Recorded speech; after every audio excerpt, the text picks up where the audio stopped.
ยังอดอยากอยู่เลย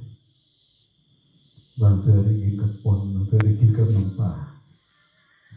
ดุเลยดุพักไปดูเลยเนาะคืออย่างพวกเขาเคยได้เห็ดบุญให้เขานะวันในก่อนดุเห็ดบุญเท่านั้นจำตายปุ๊บเก็บไว้สักปี2 ปี3 ปีบางเทื่อลืมคนมองเผามันไปขุดหาย้อนมันทุกข์มันยากเลยเนี่ยแต่พอได้เฮ็ดบุญให้ท่านเขาหลุนเขาได้เฮ็ดบุญให้ท่านมีพระสงฆ์องค์พระเจ้าผ้าเฮ็ดผ้าทำผ้าสายให้มันถูกต้องเราก็พอมีอยู่มีกินอยู่เนี่ยมีอยู่มีกินมีใช้มีให้นี่แหละคือบุญเนี่ยมีอยู่มีกินมีใช้มีให้ไม่อัตคัดกัดสน